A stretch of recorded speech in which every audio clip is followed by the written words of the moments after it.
Hello students. Standard fifth परिवेश हिंदी पाठमाला एवं अभ्यास पुस्तिका लेसन 6 उल्लू की अदालत कि कल हमने देखा कि यहाँ पे कोयल और कौवे का मुकदमा पेश किया जाता है कि यहाँ पे न्यायाधीश कौन है? उल्लू है। और कोयल और कौवे का यहाँ पे मुकदमा चल रहा है कि कोयल का वकील है भालू और कौवे का वकील है पेंगुइन। कि कोयल और कौवे दोनों अपनी अपनी समस्या कहते हैं। कि कोयल कहती है कि मेरे बच्चों को एक कौवा है वो अपनी चोंच से मारता है और कभी अपने पंजों से मारता है। तो कौवा बताता है कि ये कोयल भी बहुत ही धोखेबाज है कि अपने अंडे है वो हमारे घोंसले में वो रख देती है और हमें दोनों का कलर सेम ही होता है, इसलिए उसको पता भी नहीं चलता। और हमारे बच्चों की तरह उसको भी दाना चुग चुग के खिलाते हैं, उड़ना सिखाते हैं। जब वो बड़े हो जाते हैं तब पता चलता है कि ये तो कोयल के बच्चे हैं। तो उसे मारना तो कि ये ऐसा पता चलने पर कि गुस्सा आना तो स्वाभाविक है। और पता चलने पर हम कहते हैं कि अपने माँ के वहाँ चले जाओ। पर बच्चे क्या करते हैं कि पले बड़े किसके साथ हुए हैं? कौवे के साथ, इसलिए वो कोयल के पास नहीं जाते। इसलिए कौवा क्या करता है? उसको मारता है। तो कोयल वो कौवे की फरियाद लेके वहां आती है।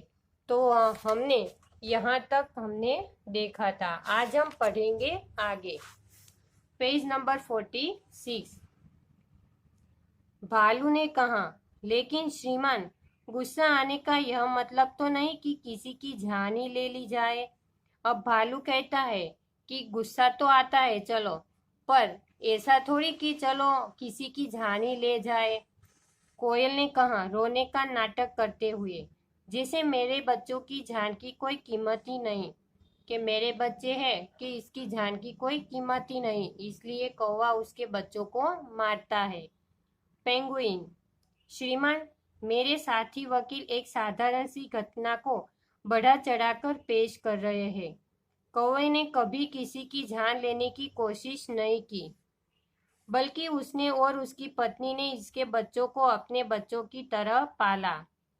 पालने वाला जन्म देने वाले से बड़ा होता है। यह पता चलने पर कि वे कोयल के बच्चे हैं, गुस्सा आना स्वाभाविक है। गुस्से में कोयल ने कोयल के बच्चों को अपने पास से चले जाने को कहा।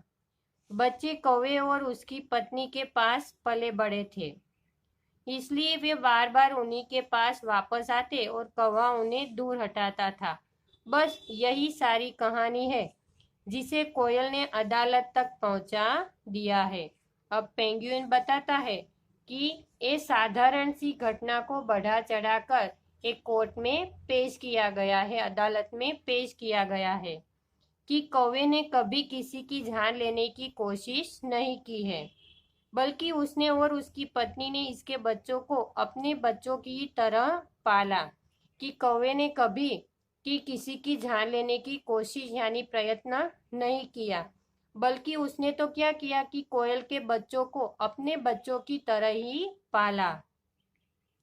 कि पालने वाला जन्म देने वाले से बड़ा होता है। कि जन्म देने वाले से पालने वाला कि पालन पोषण करता है वो बड़ा होता है।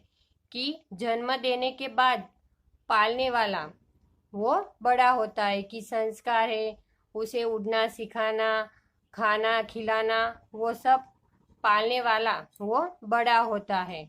यह पता चलने पर कि वे कोयल के बच्चे हैं, गुस्सा आना स्वाभाविक है। कि हमारे बच्चों की तरह पाला, पर बाद में उसको पता चला कि ये तो कोयल के बच्चे हैं, तो गुस्सा आना तो स्वाभाविक है। गुस्से में कौवे ने कोयल के बच्चों को अपने पास से चले जाने को कहा।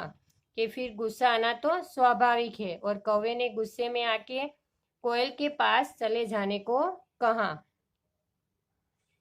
अपने पास से चले जाने को कहा। बच्चे कौवे और उसकी पत्नी के पास पले बड़े थे, पर बच्चे किसके पास पले बड़े हुए थे? कौवे के पास। तो इसलिए वे बार बार उन्हीं के पास वापस आते और कौवा उन्हें दूर हटाता था। बस यही सारी कहानी है कि जिसे कोयल ने अदालत तक पहुंचा दिया। अब उल्लू चश्मा हटाकर सिर खुजलाता है, सोचता है और फिर मैना को अपना निर्णय लिखने को कहता है। अब उल्लू ने है दोनों की बातें सुनी कि कोयल और कौवे की। फिर वो सोचता है कि इसका निर्णय क्या किया जाए। फिर मैना को अपना निर्णय लिखने को कहता है कि इसका निर्णय क्या होगा।